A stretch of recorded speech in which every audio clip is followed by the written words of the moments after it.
version of ourselves.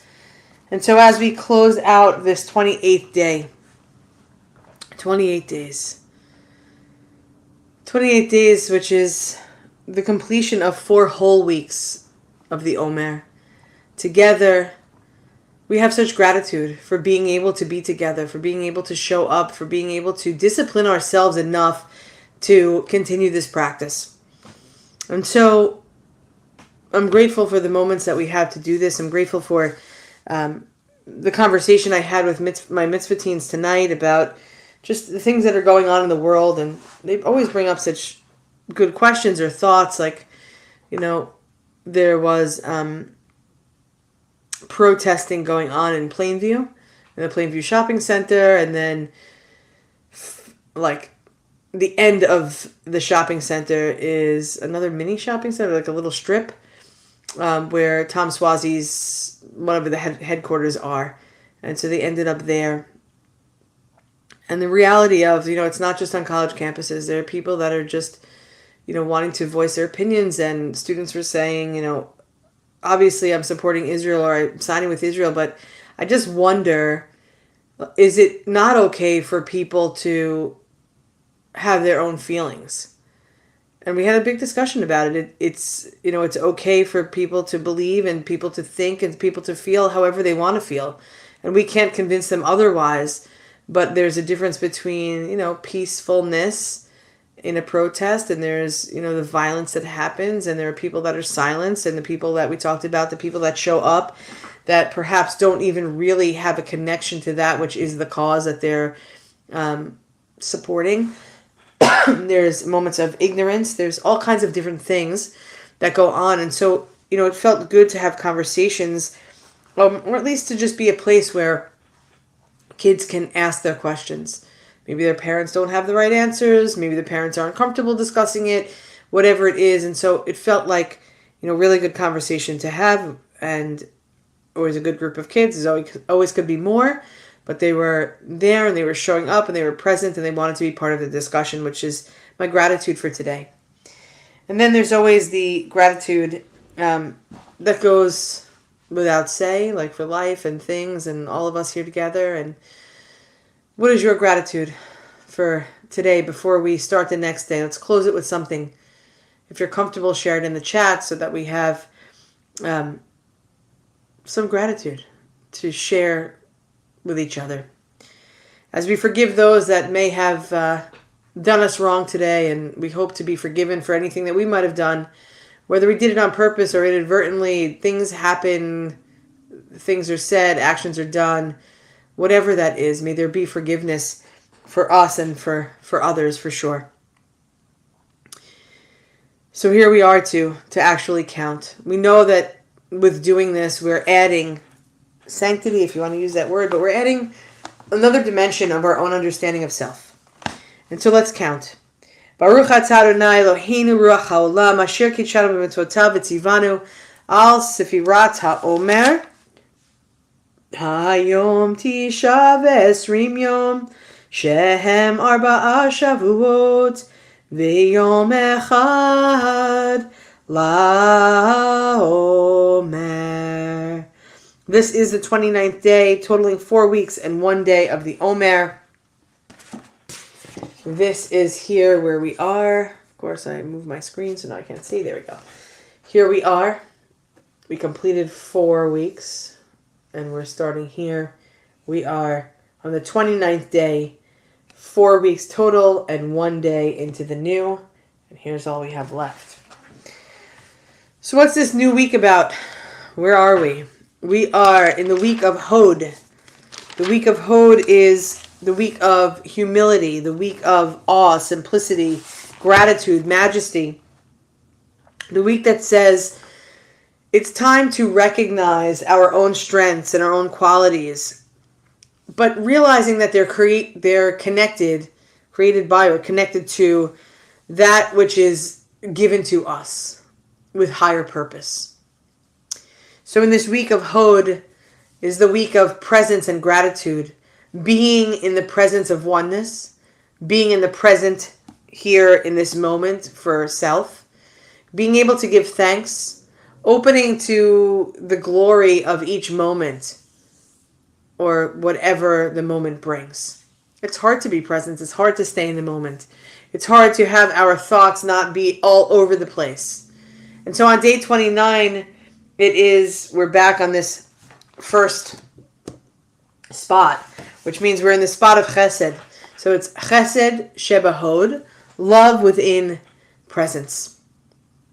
Not present like gifts. Presence like awareness, space, connection to that which is bigger than ourselves. Whatever is growing, whatever is coming through, practice meeting it with love. It's really hard sometimes when things are happening, things are evolving, things are good, bad, in the middle, indifferent, whatever it is.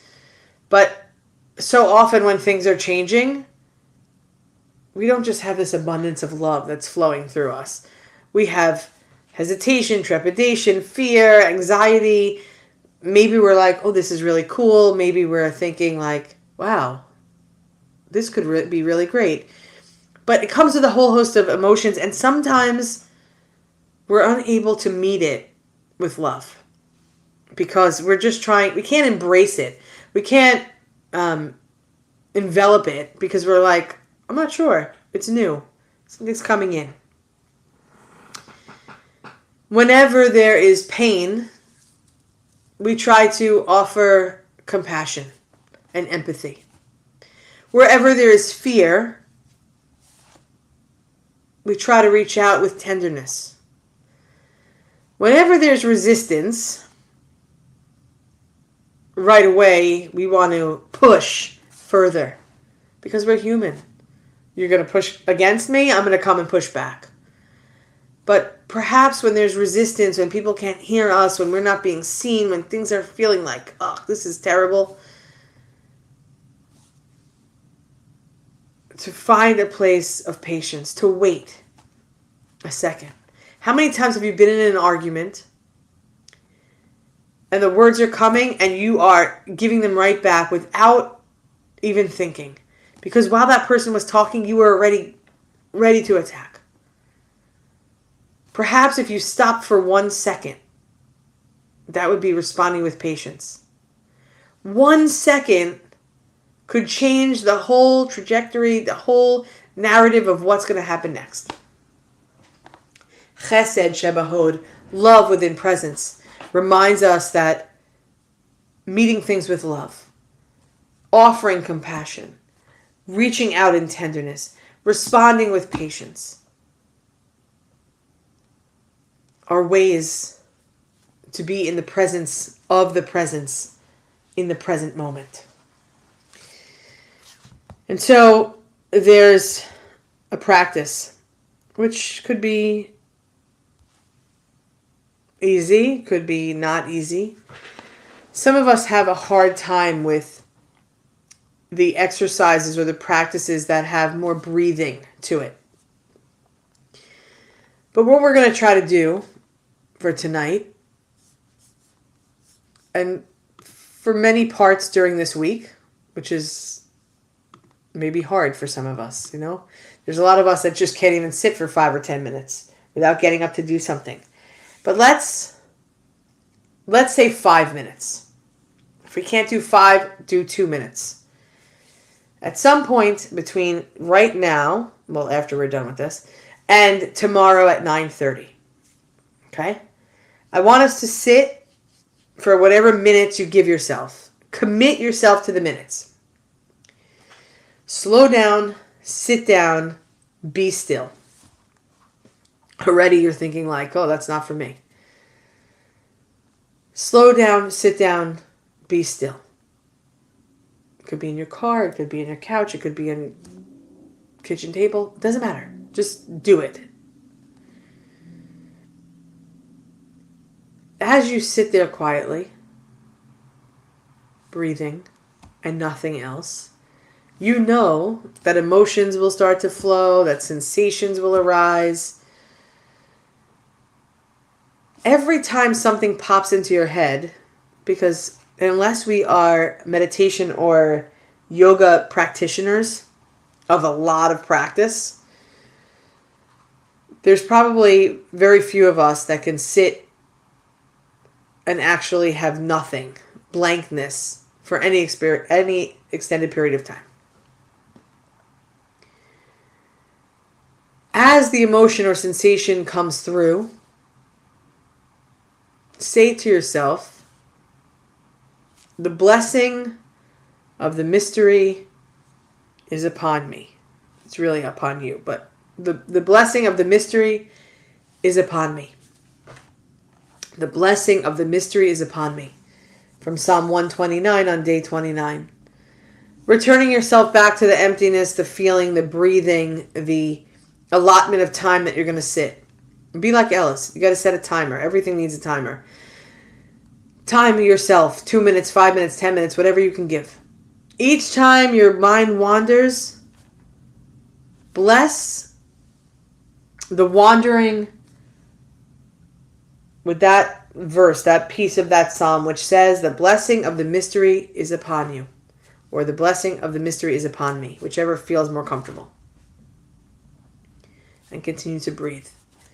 I would say for most of us, if we were to do this for 5 minutes, I would say that probably 10 times we'd be saying this. The blessing of the mystery is upon me. The blessing is the connection to our feelings that pop up, the sensations that we feel. And so we meet them with love. In the presence of the mystery that is flowing through us. Patience, tenderness, compassion, and love are the responses that we need when we are growing and changing, and there is pain, and there is fear, and there is resistance, and there is love. Psalm 29, verse 11 says, from the mystery flows strength. From the mystery flows peace. May all of us be in a place where we can find in this week of Hod a little bit of simplicity, a little bit of humility, a little bit of gratitude, a little bit of awe to say, like, it's amazing. Here we are, present with the presence that is, fulfilling us with the strength and the peace, the patience, and the chesed, the love. We are one human family, one heart of abundant love. We love you. We look forward to, I'll see you tomorrow at 9:30 a.m., 9:30 p.m., and our connection continues as we continue to figure out how we work best, what really makes us tick, and how can we be present with chesed, with love, in the presence of the mystery of being. Am Yisrael, Am Yisrael, Am Yisrael Chai. Am Yisrael, Am Yisrael, Am Yisrael Chai. Am Yisrael, Am Yisrael, Am Yisrael Chai. Am Yisrael, Am Yisrael, Am Yisrael Chai. Od Avinu Chai. Laila Tov, everybody. A good, restful, beautiful night.